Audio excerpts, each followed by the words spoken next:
Hello and welcome to today's video where we're going to cover some of the best players from the minor regions in Lol Esports ecosystem. So that includes PCS, VCS, LJL, Latin America, Brazil, Oceania, and the statistical, I used darlings in my last video, but these are like the outliers. These are the best players statistically in their regions. I do not watch minor regions play.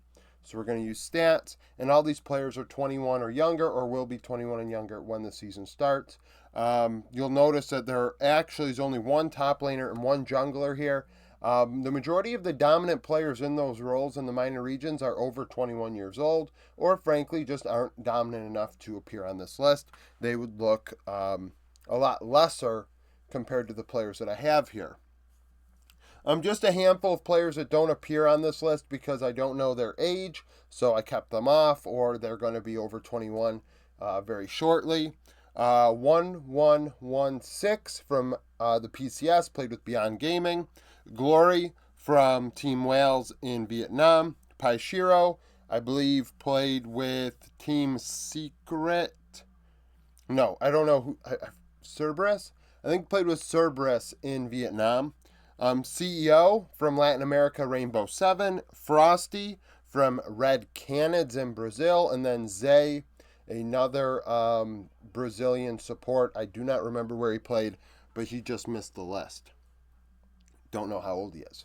So first we'll start with the top laner, Driver from J-Team in the PCS. 21 years old, has been good for quite a while. I'm surprised he hasn't been given an opportunity in the LPL. 55 games, 3 KDA, 53.5 KP, 8 CS per minute. So a lot of farm up there, getting a lot of resources. KDA isn't great, but does get his. 22.6 gold share. That's a hefty gold share for a top laner. 596 damage per minute is almost 26% of that team's damage last year. So he was sometimes a secondary carry. And at 15 minutes, he was gapping his lane opponents, up 455 gold, 10 CS, 190 XP, 26 solo kills, so almost a solo kill every other game, and 12 champions played. A player that we know quite well on here, you're going to realize a lot of these names are familiar because we saw them at international events this year. Keep in mind, these are the entire year's stats, so that does include, if the player played internationally, that does include international stats, playoff stats, and their regular season. So Junjia from PSG Talon, formerly of EDG, 21 years old. I am surprised he is still in the PCS as we speak. I know last year there were rumors that Astralis wanted him from the LEC, and that didn't come through. 73 games, 5.1 KDA, 74.7 KP, 5.8 CS per minute. So above average farm, high KP. He's more facilitator oriented, and he's a very good player. He's very talented. 19 gold share, 372 damage per minute, 15.7% of PSG's damage. On average, was ahead of his opponents, 450 gold, 8 CS, 325 XP, 9 solo kills, and 17 champions played. I don't know why we don't see LEC or LCS teams trying to make a run at him once again. And like I said, LPL teams also. I guess they don't want to use an import slot, but even then, some teams are using none, and they have worse junglers. Jimmy from CFO in the PCS. We remember him in mid lane for Flying Oyster. 21 years old, 84 games played, 5 KDA, 64.9 KP, 9 CS per minute. More of a solo dolo mid laner, does not get involved. Hell, under 2 out of every 3 kills, but does get farmed, so when the late game happens and he is involved, he does deal quite a bit of damage. 22.9 gold share, 595 damage per minute, and 28% of the team's damage. The primary carry from that team is also on this list. 220 gold, 3 CS, 160 XP up. That goes to show you that the majority of his advantages are coming in the mid to late game, where he gets his farm, because he's actually not getting ahead in the laning phase all that much. 22 solo kills and 18 champions played, so a wide champion pool there.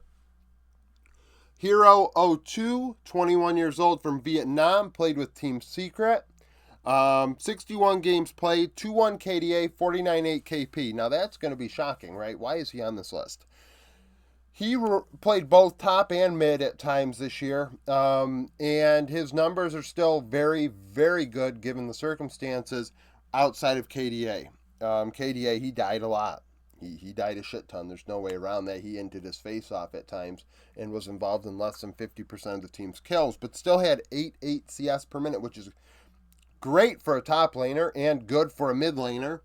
22.5 gold share, 585 damage per minute was 25.4% of his team's damage. We're going to find that the primary carry from this team is also on this list. On average, up 455 gold, 10 CS, 365 XP while playing in 2 different roles. Like, that's super, super good. Getting ahead in both solo lanes, 27 solo kills, and 17 champions played. The 17 champions was a shock. Given that he played in 2 roles, you'd think that would be bigger. But it is a player that at 21 years old, I mean, is he going to leave Vietnam ever? Probably not. But this may be giving him his flowers, and the only time we actually talk about him on this channel. Dice, 19 years old, played for Burning Core in Japan. He is now on an ERL team. He's a Korean import. I expect him to get an opportunity in the LEC in the coming years. 60 games played, 3.3 KDA, 67.9 KP, 9 CS per minute. That's all very solid. 2 out of every 3 kills. Getting a lot of farm. Mind you, it was in Japan, but he was very young. There are other good mid laners in Japan. 23.4 gold share, 644 damage per minute was over 30% of Burning Core's damage. He was the carry on that team, and then goes to the ERLs, where he will probably be the carry of that team. 240 gold, 8 CS, 205 XP up, 27 solo kills, and 20 champions played. So he had a wide champion pool. So if you're an EU fan and watch ERLs, that's a player to watch. The only player that actually got signed to a major region on this board, Daystar, 20 years old, played in Oceania with Team Bliss. And that's going to be a shock to you, because you're going to say Oceania really made a player, produced a player that went to a major region. And it's like, well, he's a Korean import and went back to Korea, essentially. I don't know, actually. I guess that was wrong to say. I think he is a Korean import, so he did live. Regardless, he's playing for Live Sandbox now on their youth team and dominated Oceania this past year. 61 games, 4.6 KDA, 66 6 KP, 8.9 CS per minute, 24 gold share out of the mid lane. I mean, that is primary carry mid lane sort of stuff there. 742 damage per minute. Only one other player in any of the roles on this list actually has a higher DPM. 29.2 damage share. On average was up 510 gold, 10 CS, 360 XP. Had 45 solo kills in 61 games. And 25 champions played. So that's a wide net. He can play anything. At least he showed that in Oceania. We'll see how he does with Sandbox. I do wonder if he ended up filling the spot that Jojo Pune was getting offered. If Jojo was actually being offered the youth spot instead of the main roster, which I think is very feasible. In 80 carry, we have Shun from CFO, 21 years old, 84 games played. We saw him at Worlds and just Worlds.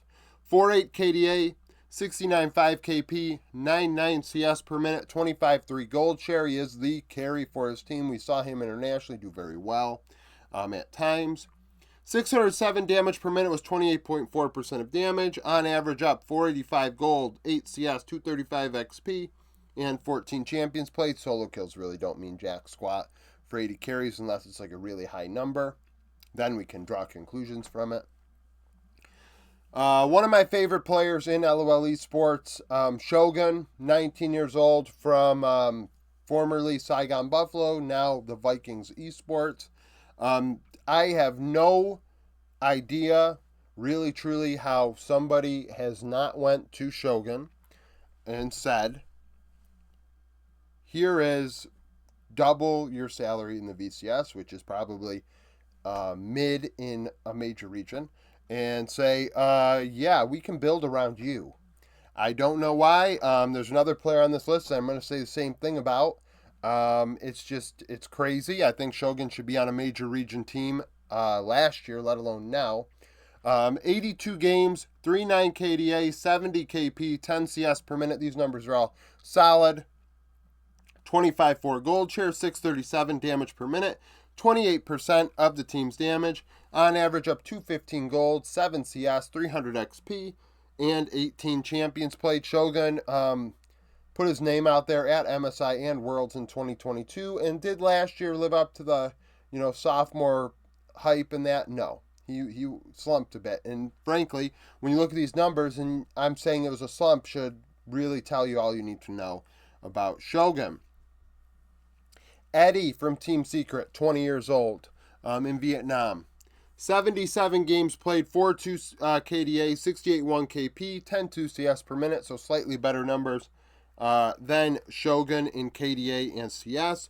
25-2 gold share, did deal a ton of damage, 683 damage per minute, which is 30.2% of damage. We went over Hero 02, his teammate, earlier. But something to note about Eddie.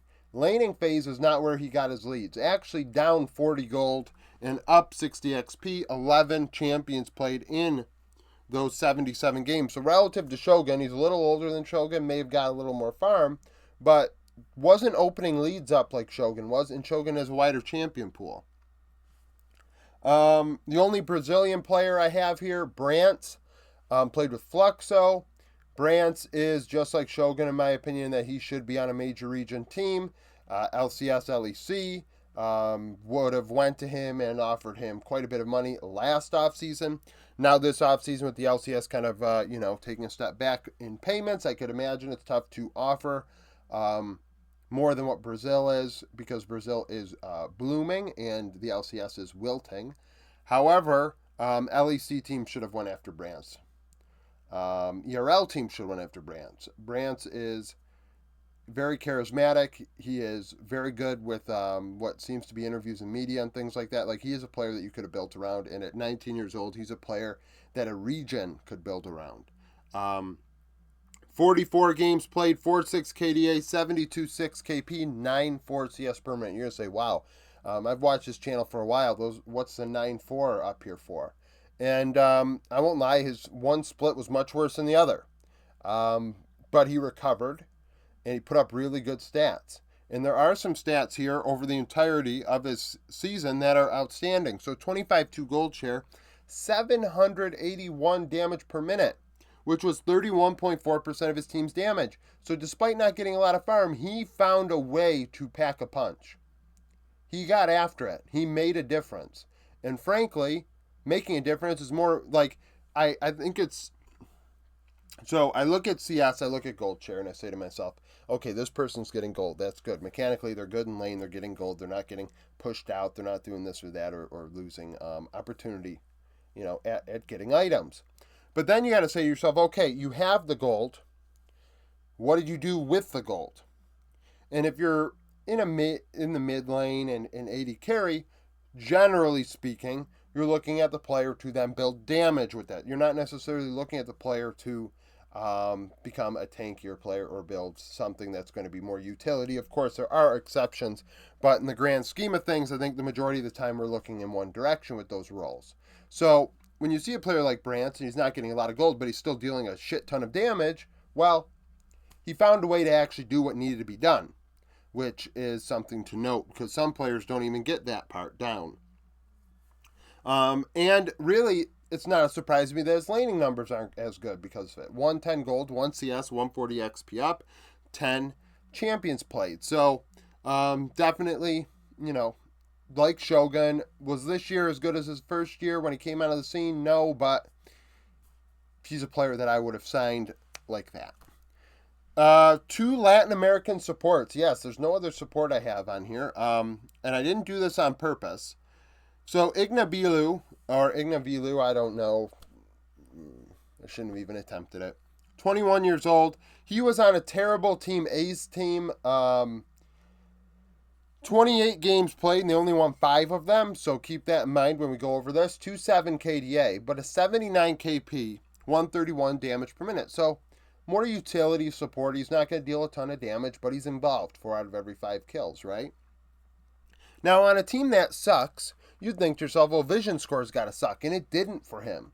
And he only played 2 Ash games out of 28, so that's not boosting these numbers. 313 vision score per minute, and placed about just under 8 wards every 5 minutes. Over a control ward every other minute, but then also cleared 2 wards every 5 minutes. 13 champions played in 28 games. That's a wide champion pool as well. So that's a player that I'm surprised is, well, I'm not, because Team Ace got shut down. So I guess, like, I'm not surprised that he doesn't have a team right now. And then we have Ackerman, another player that is teamless from Latin America, 21 years old, played with Infinity. 53 games, 5.3 KDA, 80.5 KP. So 4 out of every 5 kills. Doesn't die a lot. 203 damage per minute. And you look at his champion pool, and is there like a couple Jhin games, a Caitlyn game in there? Yeah, but the majority of the games do not indicate that high of a DPM out of him. 329 vision score per minute, placed about 8 wards every 5 minutes, a control ward every other minute, and then would clear 2 wards every 5 minutes, so his vision's very good. And 15 champions played. So a couple supports that are teamless that I imagine will find a home in Latin America this year. But, I doubt that they're going to get a LCS offer at this point. I think all the teams are well filled, which is a shame because quite a few of these players are frankly better than what the LCS teams are bringing in. And given that they're minor region players, the pay isn't, you can make it work. It's too bad, but that's it for this video. Thank you for watching. If you liked the video, like it. Subscribe to the channel for daily League of Legends content. Follow me on Twitter, join the Discord, become a YouTube supporter, and hope to see you again tomorrow.